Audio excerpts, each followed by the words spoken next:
Hello everybody and welcome to Woopercast. This is episode 22 for October the 13th. Yeah, October the 13th, 2016. As always, I'm your host, Joe Yates. So, a couple of things before we get started with this week's episode. First of all, the channel is on 194 subscribers, which is really cool. Feels like just yesterday I was celebrating 100 subscribers. So thank you to everybody who's been supporting the channel so far.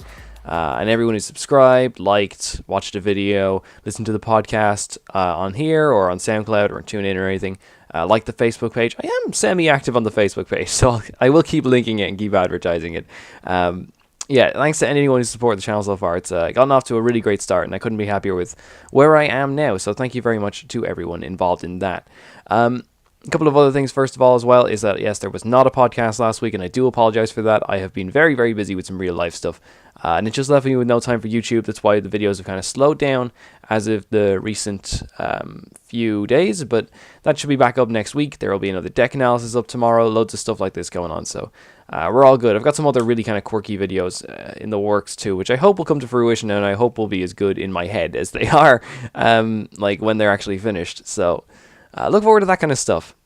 Anyway, yes, and also I have a cold at the moment, so if I sound a bit nasally or a bit under the weather, that's why. I'll try and keep my normal level of enthusiasm going in this podcast, though. Try and keep it as professional as I can while still sounding like complete crap. But anyway, let's get on to the video. Today, what we're going to be talking about. I'm going to be talking about, very briefly, what I think about GX Pokemon. Because we had a new one revealed. We had Lurantis GX. It revealed a couple of things about GX Pokemon that point in directions the Pokemon is going and point in the ambitions that they have for this kind of archetype of card in general. So I want to talk about my thoughts on that for a bit. Then after that, the main focus of this week's video is going to be all about Stage 2 Pokemon, because we've had a few Stage 2 decks popping up here and there now. A few people championing a few different builds of different stuff that I want to talk about and see, are they viable in this format? How are they better? Well, I mean, because they're a lot more viable now in this format than they were, because Night March and Item Lock are much less prevalent, so now I think people are thinking, let's think outside the box here, let's try and bring these things back into play. So I'm going to be talking about those things for a little bit. I'm going to run through a few decks that are generating a lot of hype and my thoughts on them and where I think they could fit into the format. So yeah, without further ado, let's get started. We're on to the GX Pokemon, and I'm going to be talking about Lurantis GX. This is a really cool thing. So this revealed quite a lot about Pokemon's ambitions and what Pokemon tend to do with the new Sun and Moon era of sets. So let's just read Lurantis GX very first. It is 210 HP, which is quite an awful lot. And like a GX is like an EX in the sense that you get to take two prize cards if you knock it out. So it does have that trade-off still. It's a grass type. I did not even know what a Lurantis was before I saw this card. I just forgot that they'd revealed this Pokemon or something in my head. It didn't stick with me, I suppose. It looks pretty cool, though. I admire it very much. Anyway, so we've got, first of all, the first attack is Flower Supply for 1 grass energy, 40 damage. Attach 2 basic energy cards from your discard pile to any of your Pokemon in any way you like. What I really like about this is, first of all, it's to any Pokemon, and it's any energy that you want. So this is obviously very splashable. With a few different things, but I think it's providing energy acceleration to a type that hasn't had energy acceleration since Virizion left the format, which was a good while ago now, unless you're playing Expanded mostly. Of course, we have Nurture and Heal, Sceptile. I'm aware of this, but nobody is going to use that thing. It's not as good as something it's nowhere near as consistent as Lurantis is, which is pretty cool. So I'm really happy about this attack. 40 base damage. A little bit higher than Oblivion Wing would be, but its trade-off is that it's a Stage 1, which is another interesting point, which I'll get to in a minute. Yeah, no, we're getting an energy acceleration for something that hasn't had energy acceleration before. I know there's an Illumise in Primal Clash. Is it Illumise or Illumise? Someone fill me in on that one, because I'm never sure. Anyway, there's an Illumise that does an attack that's like attach 1 basic grass energy from your deck to one of your bench Pokemon. But that's not really acceleration when, you're trading 1 for 1 that way. It's nowhere near as good as Virizion, that's for sure. So yeah, this is a welcome addition to the format, I think. And things like Mega Venusaur or I don't know, weird stuff like that might come into play. Hopefully as a result of this, that could be pretty cool. The Solar Blade attack is Grass, Colorless, 120 damage, heal 30 from this Pokemon. That's pretty simple. It feels like with a lot of these energy acceleration cards like Landorus, Volcanion, Xerneas, and Yveltal, they always give them some kind of like 3 energy attack to go with it that does a solid amount of damage. like Darkness Blade does. Like, what's that? What is it? What's Rain? What, it's not. Is it Rainbow Spear? Is that what it's called? Xerneas is one that just does 100. That was used quite a bit when that card first came out. That was a nice little non-EX attacker option. Yes, so we have... It's sort of just filling in the mold like that. It's slotting into the format in the same way. So that's cool and all. Anyway, it's GX attack, which you can only use one GX attack per game. Chloro Size GX. I really hope the English translation comes out as something a bit more rolling off the tongue than that does. But for one grass energy, it does 50 damage times the number of grass energy attached to Lurantis GX. Like, obviously, the plan here, I suppose, is that you can just build up a Lurantis GX. You know, it combos with itself. I mean, you can use a Lurantis to attach to a Lurantis and go from there. That's pretty cool. Yeah, that's an unholy amount of damage you can get off. But the trade-off is, of course, you can only use one GX attack per game. So that's fine, I think. Weak to fire, retreat cost of 2, that's all standard stuff. Now, the really cool stuff about Lurantis GX is not the attacks, actually. It's the fact that it's a stage 1. And what this tells us is that, I mean, it doesn't necessarily directly tell us anything, but I'd like to see the basic that this thing evolves from. Like, it says it evolves from Fomantis, which is the thing that evolves into Lurantis, I mean. So we're not getting, like, it's not like a level X, where it's like you go Fomantis, Lurantis, and then Lurantis GX, which sounds, that was a great to say, wasn't it? That there's a lot of assonance there and stuff. But Fomantis could be like a 30 HP basic for all we know. Like, this is a grass type. It looks like a bug to me. So normally those are low HP stuff. So we could be looking at things like a Feebas evolving into Milotic GX with like 200 HP and stuff like that. I think I'd be excited to see that stuff. I think it's a nice little balancer for cards that, you know, have such high HP and really powerful attacks like this. I think it's a nice balancer that, yeah, but you can pick them off while they still have like 50 HP or something at the start of the game. Of course, Lurantis kind of gets around this because Forest of Giant Plants is a thing, but for other types, they won't have that kind of a luxury. So that's pretty cool. I'm quite a fan of that. And the other thing is that it does say here on Pokebeach that there has been like no announcement for EX cards or Mega cards. In the same way that the games really haven't announced anything about new Mega Evolutions, they just said that old Mega Evolutions will still exist within the Alola region. So this is kind of a cool move from Pokemon, and I don't think it should really surprise anyone. Like, when the Black and White era came in, they introduced EXs. Well, they didn't introduce them, they brought them back, but they went out when Ruby and Sapphire left the format. We had Primes in Heart Gold, Soul Silver, we had like Level X's and stuff like that before. Every era has its own thing, and the previous thing from the last era gets kind of knocked out in place of this. So making the transition from having, and like XY introduced Megas and stuff like that, so making the transition and saying, right, well, we're not going to do EXs and Megas anymore, instead we're going to do GXs, and that's like going to be the new era's thing. It makes complete sense, and it probably shouldn't surprise anyone that they're doing it like that. So I think it's pretty cool that we're getting a nice little look in at this, and I'm all for the GXs. I like them so far, and I like the balancing factor that you do have to evolve them from basic non-EXs, or at least I assume. That's what it implies by this text, which I really like. It's kind of a throwback to the old EXs of Ruby and Sapphire, where you had to evolve them up, like, you know, Blaziken EX was a stage 2, and you had to evolve it from a Combusken. So it's nice that we kind of got that theme going on again. I'm a fan of that. Anyway, that's enough talking about Lurantis, because I'm going to get on some stage 2 Pokemon. I want to talk about stage 2s because they're generating a bit of hype, and people are kind of looking for viable non-EX attackers in a format that does seem pretty dominated by EX attackers and Rainbow Road with lots of EXs on its bench. So we're going to go through these. Few ground rules for this segment, first of all, is that I'm not going to include Vileplume decks for obvious reasons. That's a whole other ball game that I'm not going to get into right now. Second of all is, do you run Talonflame or Octillery or Shaman? These are three options that you kind of have to increase your consistency with stage 2 decks, to increase their potency, I guess, a bit. Talonflame seems like the best option right off the bat. I think, again, it depends on the deck, and it depends how you want to build it, but Shaman, I think, is the worst option, because I think if you're playing a deck like this, you kind of want to focus on forcing your opponent to take 6 prizes. That's kind of the point. That's your goal with these kind of things, is to have really bulky non-EX Pokemon and force your opponent to go through them directly.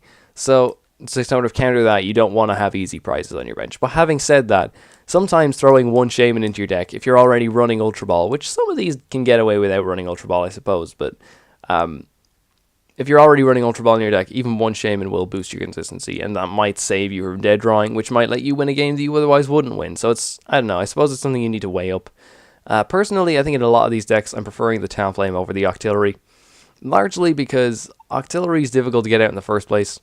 It's weak to anything like Garbodor and Hexmaniac and stuff like that, but it does save you from late game ends, and if you're not running Shaman, late game ends can kind of hurt you quite badly, so it might be worth using the Octillery for that alone. The Talonflame's a nice option though because of the super consistent starts at just getting your board filled with like your stage 2s immediately, and also a big issue I think I've had with these decks, with like stage 2 decks in general, is that you start off with a Pokemon that has like, I don't know, I think it's like a 50 HP Gibble or a 60 HP Feroki or something like that, you know? But if you start with Talonflame, you've immediately got a 130 HP Pokemon to sit behind, and that's pretty cool. I'm a big fan of that. And I think that's honestly the biggest advantage that you get out of Talonflame. And not to mention the consistency and the free 40 damage, of course, but I'm just saying, it's like, it's a nice boost that you otherwise wouldn't have. So I think that's why I'd be leaning towards Talonflame, is that initial burst. I suppose the Talonflame Auxiliary argument is, do you want late game consistency or early game consistency? But again, work that out amongst yourselves, I suppose. It depends on the deck and the player. Bursting Balloon is something that's kind of being used in these decks a lot as well. And what I really like about Bursting Balloon in these decks is, I think inherently some people are very confused or they play Bursting Balloon wrong. To me, what Bursting Balloon is it's not a damage modifier. It's a card that is used to protect Pokemon that you don't want to die. And why I like this a lot, in stage 2 decks is because it's hard to get up a stage 2 in the first place. And so once you do get one up, you don't want it to die. But like, let's say you're playing a Raichu deck with Bursting Balloon in it. Raichu is a very easy Pokemon to get into play. You don't need to work too hard to get it. It's just stage 1, I mean. So once you get the Raichu into play, getting another one into play isn't that difficult. And that means that when your opponent plays around Bursting Balloon, it's not that much of a hassle to them. Like, anytime I've tried to run Bursting Balloon in a deck with attackers that are easy to get up, like Yveltal or Raichu or Zoroark or something like that, the big issue with it is that it's so easy to play around. Just a Lizond, an Escape Rope, anything like that will get you out of that situation. And while, yeah, on the one hand it forces your opponent to have those options, they're not punished too heavily. Like, they're punished heavily for attacking into the Raichu, but you're not really gaining anything by saving that one Raichu when you've got the other one on the bench and stuff like this. Whereas let's say you take ages to get up a Greninja Break and all of a sudden you want to protect that with a Bursting Balloon, that's a lot better. You'd much rather they Lizond up a Froakie or something and kill that instead, because now they're avoiding what's a much bigger issue on the bench. So those are my thoughts. I mean, I think Bursting Balloon is just inherently better at protecting stuff than it is at being a damage modifier, because you cannot rely on that 6 damage at all. And it takes up so much space in the deck as well that you could otherwise be devoting to consistency cards. Yeah, I'm not a fan of it in anything other than like decks where your attacker is very, very valuable to you. And the biggest problem, I think, plaguing Stage 2 decks, the biggest one is Rainbow Road. All of the decks that I'm going through here, I went through all of them and I'm thinking, you know what, every single one of these gets absolutely crushed by Rainbow Road. And Rainbow Road is very good and very popular. That said, in a similar vein, one of my favorite decks right now is Mega Scizor, and Volcanion is very good and very popular.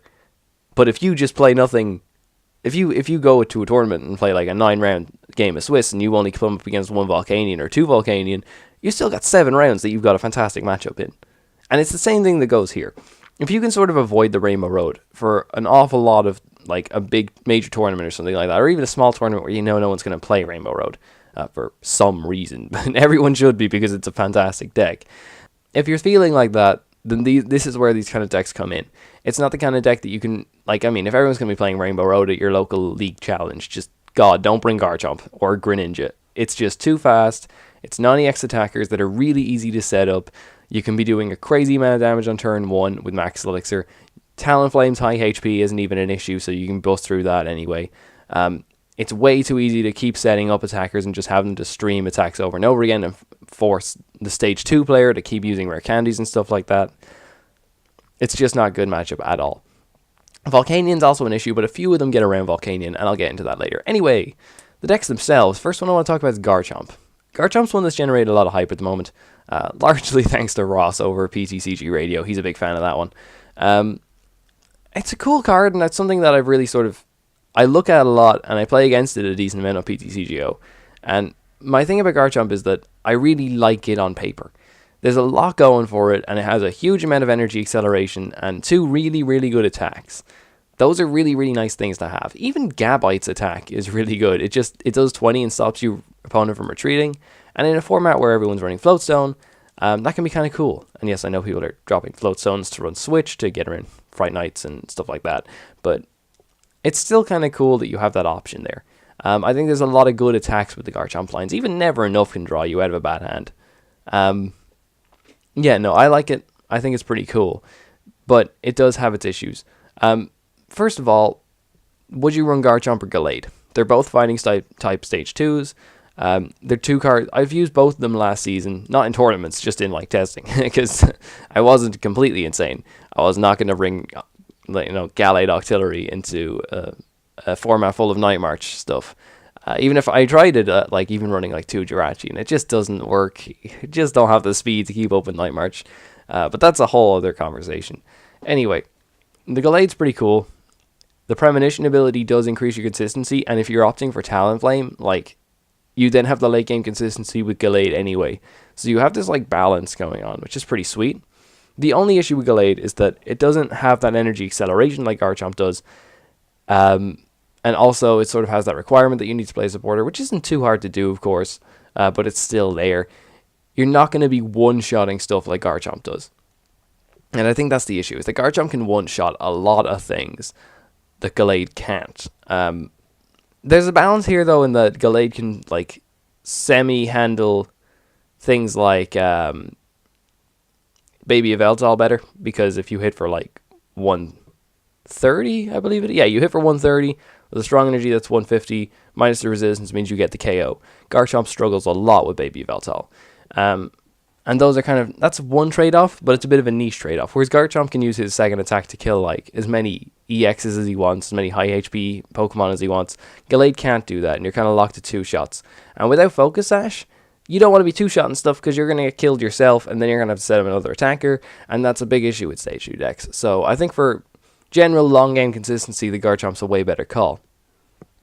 Chomp's good matchups would be Darkrai Tina. I have no idea how you lose this one.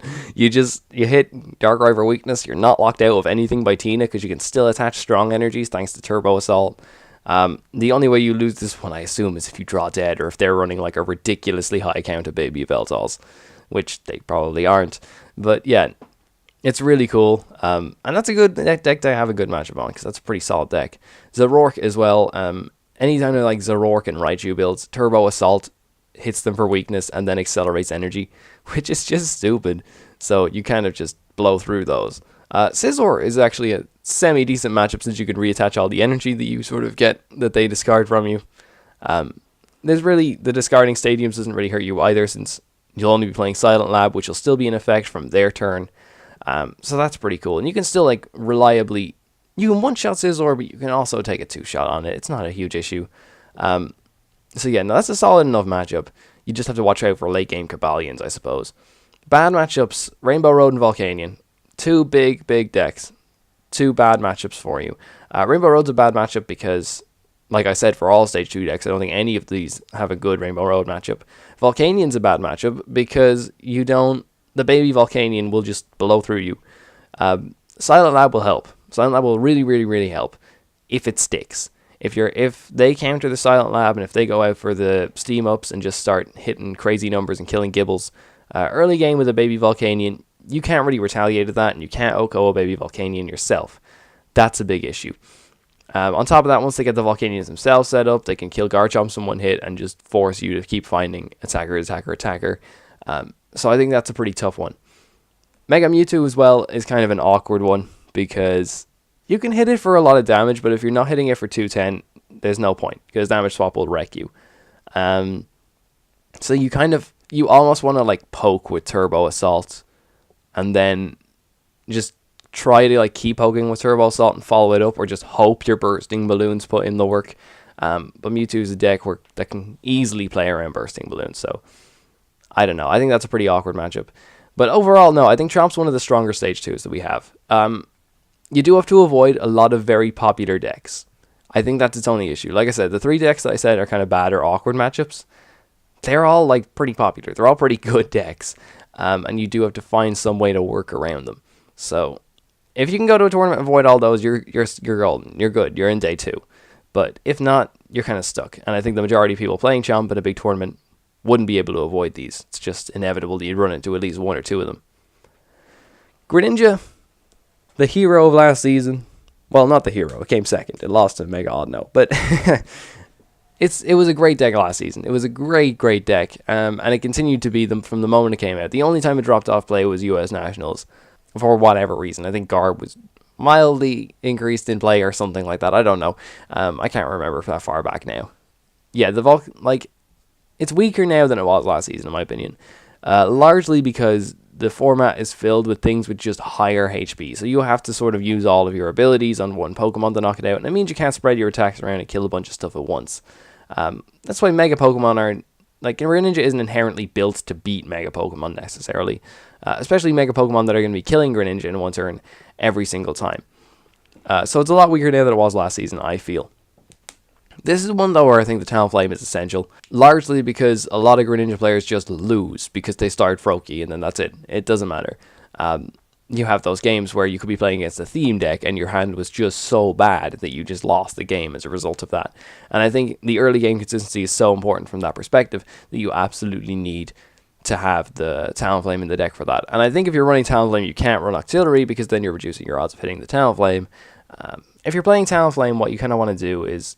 I feel like you got to make sure that you're playing Talonflame and like maximum 4 other basic Pokemon. So like in Garchomp, it's just 4 Gible, 4 Talonflame. In this, it would just have to be 4 Froakie, 4 Talonflame. Maybe even 3 Froakie if you're feeling absolutely ballsy. But that sounds kind of risky. So I think you do need that early game consistency from it though. The other thing that I want to talk about with this is the Volcanion matchup. This is something that loads of people have been debating. Because the Greninja players say they can win it, the Volcanion players say they can win it. It's kind of hilarious, the debate that goes on about this one. The way I think it comes down to is, if the Frogs player opens Froakie, and if the Volcanion player opens Baby Volcanion, both these happens quite a lot. Now it's in the Volcanion player's favor. Now they're able to just run through Froakies and Frogadiers and eventually just Greninjas and just keep going and going and going, and they take such a huge lead. And then the Frogs player can't even like take an Oko on them because they're like maximum got 2 Greninjas in play at this point. They want a Shadow Stitching so that they can't steam up, but if they do that, then they can't take the 1-hit KO. So I think if the start ends up being like that, especially if the Volcanion player goes goes second, I think then even especially because they get the turn 1 KO on the Froakie, there's nothing really Greninja players can do about it, and you've got that going for you. But if the Greninja player starts Talonflame, this whole dynamic changes, because the Volcanion player can't kill the Talonflame in one hit. The Greninja player gets off to a much better start, and is able to build up Greninjas on the board, and all of a sudden they have a lot more Greninjas to deal with the onslaught of Volcanions. That changes the dynamic a lot. That makes it a lot more difficult for Volcanion to win, because all of a sudden now you have to go through the bulky Talonflame first, and if you're doing that, you can probably pop some like Bursting Balloons either on your Froakies on the bench, or on your Talonflame in the active. Probably on the Froakies on the bench though, because that's what you want to conserve the most. And that way, if the Volcanion player does try and pick them off, they're going to take extra damage on top of that, and that's when the Greninja player starts to come into the matchup. That's how I think it works out. I think ultimately then you could call it 50-50, but look, I don't like to mess around with numbers too much when it comes to matchup details, because it's so dependent on the lists and the players, so I don't like putting numbers attached to anything like that, but that's how I feel the matchup should work out at least. It's really good against Dark. Greninja is fantastic against all the Dark decks that are running around right now. There are so many Dark decks running around right now. And Greninja is good against all of them because they don't have the damage output to sort of... Oblivion Wing of Eltal can't kill a Greninja, can't kill a Froakie turn 1, which is great. Especially all the ones that are running Mew. Those are just easy prize targets if you bench them. Fright Knight doesn't do much. Oblivion Wing doesn't do much. If Eltal EX can't kill it in one hit unless you really commit. Darkrai is basically your decent option, but not a whole lot of Dark decks are playing that. I think Greninja really has a solid matchup against all that kind of stuff. It's ones that you can tech for, but you need to be running quite a high count of Hexmaniac for, and especially if you're running like a Mew or a Fright Knight focused variant, you don't want to be running really high counts of Hexmaniac, because you want those abilities to be online during your opponent's turns. Or at least after you play the Hexmaniac, because you can't, Hexmaniac and then copy an attack with Mew. Don't do that. You'll find yourself in a very bad position. So I think it's a really solid point, is that you can run it and run into a bunch of Dark decks and have a really fun time. The bad matchups Rainbow Road, you just get creamed. You just get creamed. All of these get creamed at Rainbow Road. Scizor, I think, is a bad matchup. My reason for this is that as the Scizor player, I can get rid of Rough Seas all the time. Scizor is either running Garbodor or it's running 2 copies of Hexmaniac. There's like no in between on these builds. The Hammers variant of Scizor might be a little bit easier to beat because they're less consistent and because they probably do have to cut their item lock counts, or not item lock, ability lock counts to fit in that kind of Hammers and stuff like that. Especially if you're running Garbodor with Hammers, like they can get the Garbodor up, that's cool, but I don't know. I feel like that's way too awkward to play with Garbodor and Hammers, but that's a Scizor comment, not a Frogs comment. Anyway, I think Scizor really should be able to beat it. You just keep removing Rough Seas. You're able to kill, like, I mean, you are capped at 120, which means you don't actually kill the Greninjas themselves. You do have to sort of wait a turn, but you two-shot everything. You kill Frogadiers and Frogies, and you two-shot everything past that.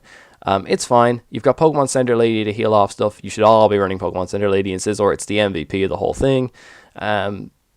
I think you just have so many ways of dealing with it. All the Hex Maniacs that you can throw at them as well. You should be able to last a whole game against Greninja, which not a whole lot of decks can do. Most of them win by just taking lots of early KOs and just an insurmountable lead against the deck. So the other one I wanted to talk about is Mega Mewtwo. This is one I really, honestly, I threw this down here because I'm not sure how this goes at all. I'm not experienced in this matchup, and I would love for somebody to inform me of how this actually goes because I think it's super awkward. Do you need to OHKO a Mewtwo to win this? I assume you do, right? And if they're running Garb, that's so much harder. And Garb is just hard for Frogs to deal with anyway, and you're not actually going to run Minccino to beat it. Please don't run Minccino in Frogs. Rattata won't even save it because obviously you need to be active, and Rattata's ability won't be online in the first place. So I don't think it's I think it's an issue that's going to keep plaguing Greninja. I don't think it's one that's going to be solved unless you want to, I don't know, blast through with Wallies and pick it off while it's still a Trubbish or something. But even then, it's got 70 HP, so you can't do that because you only do 60 with the ability. But I don't know. That's very awkward. That's another talking point though, is Wally. This is something that I think last season was cut from a lot of decks, and last season I was looking at Greninja myself and I was like, yeah, I wouldn't play Wally in this. This season, I think I'd play a Wally. Even just like one copy, because there have been a load of times where all the Greninjas that I've beaten, especially on like online and in testing, all the Greninjas that I end up beating, there's always like a turn where I'm like, if he Wally's here, he can win the game. And that's what it comes down to. If you can just like go straight from a Frogadier to a Greninja break, that can catch your opponent very off guard. Even if you can do it only once per the game, that can win you a match. I think this is where we start looking at Wally again and saying, even one, like I wouldn't go higher than that. I wouldn't rely on it for sure. But just one copy of it could absolutely save you, especially when you're already running Talonflame. You can get it into your hand so early on. Yeah, I think it's a really solid option for the deck and something that really should be considered. So anyway, the next Stage 2 deck, those are the two main ones. I think anything past this is like, there's 3 more decks I'm going to cover, and they're not as good as the ones I just mentioned, but I'm going to mention them anyway, because there's still some merit to them. Serperior. Bit of controversy about this one at the moment. Not my place to talk about any of that stuff, though, so I won't go into it myself. To give a quick overview of Serperior, what does it have going for it? Well, Forest of Giant Plants. It's pretty great. It's got Servine with a fantastic ability. That's great. Those are two like awesome things straight off the bat that you get with Serperior, which is super nice. I really don't like it though. Reasons? It's got an extremely low damage output. Extremely low. You have to start off with the 40 damage and then hope that nothing happens to you next turn. Like if you get sent to the bench with an escape rope or Lizond, if a ranger is played, if any of that stuff happens, you all of a sudden don't get that 60 damage boost next turn. You're really reliant on your opponent not doing anything like that, which sucks. And you might think, well, okay, well I can stall out with Servine, I can evolve and I can paralyze them. And that'll buy me a turn, right? But then you remember that, look at things that are picking up and play in the format. People are dropping float zones for switches and escape ropes because Fright Knight is so big and because Giratina is popular. And to get around these two things, it's like, well, switch becomes a better option than escape rope. And hey, switch will get you out of Servine's paralysis in turn. So you've got that going against you. Escape rope itself is very bad. It's something you don't want to be hit by at all because it'll send you to the bench and it'll reduce your damage. Pokemon Center Lady is also picking up and play a little bit. Like I said, in Scizor, it's so good. And in so many Mega decks, it's so good because especially Mewtwo should play this one. Mega Gardevoir as well. I've had a lot of fun playing it in that. A lot of Mega decks going around, and I think most of them are playing Pokemon Center Lady, or at least Pokemon Center Lady is a viable option in most of them. And that's another thing that'll get you out of the paralysis. You have your ways around it, is my point. There's not a lot of grass weak stuff in the format either. As a type, is it that good? I mean, you get Forest of Giant Plants access granted, and that's really cool. But when this card was printed and when it first came out, we were looking at a format with like Greninja, Seismitoad, Waterbox, Wailord, all these cool decks that all had a grass weakness. And I'm thinking to myself, you know what, this is cool. Now my damage is automatically doubled because there's so much of the format is weak to me. But not here. That's another issue here, is that there's just nothing in the format at the moment that has a grass weakness, save for like Frogs and Zygarde, which see very, very little play. And Frogs you probably lose to anyway, unless, I don't know, because they evolve out of the paralysis if you can't hit it. You're only capped at 80 if you're hitting a Froakie. I don't know, you know what, this is all off the top of the head. I have no idea how the Serperior Greninja matchup goes. I don't know, maybe someone will fill me in on that too. So, I think there's a lot of things going against Serperior right now. I think it's definitely something that I will be leaning towards playing myself. The Volcanion matchup is probably the biggest auto loss that we have right now, other than, like, I don't know, Mega Sizzler versus Volcanion. This is arguably worse than that. Yeah. Although I suppose you can paralyze them in a deck, against a deck that already runs, like, high counter switch or escape rope, so no, just no. And Rainbow Road will run over you like that again too. Plenty of stuff like this. So I think there's a lot of it going against it. There's not a lot of matchups that I look at and say, yeah, Serperior can beat this, or Serperior has a great time against this. Maybe Garchomp. It would probably have a good time against Garchomp. You know what? Yeah, that would be it. So unfortunately, no, I can't recommend Serperior too much. I just think its matchups are too awkward, and the damage output is just so severely low, considering the amount of effort you have to go to get into play in the first place. I think people are going to be very happy about this next one, but I am going to talk about Typhlosion very briefly. Typhlosion, I'm going to get it up here if you've never heard of it, because I need to read the attack. So, Massive Eruption for 1 Fire Energy, 80 damage. You discard the top 5 cards of your deck, does 80 damage times the number of energy cards you discarded. So the idea is you run Typhlosion with, like, I don't know, 30 fire energy or something stupid like that. This is a really stupid deck. 150 HP. That's a lot, though. Water weakness. Is there a lot of water in the format? Not right now that I can think of off the top of my head. No, there isn't. Massive Eruption does an actually hilarious amount of damage. Like, you hit 3 of these, that's 240. And you can feasibly do that. So, it's not completely out of the question. Second of all, you have to run it with Talonflame. This is one of those decks where you absolutely have to run it with Talonflame. In a deck that runs 30 energy, there's no way you can't not run this with Talonflame. And you're kind of hoping your Typhlosions just last you.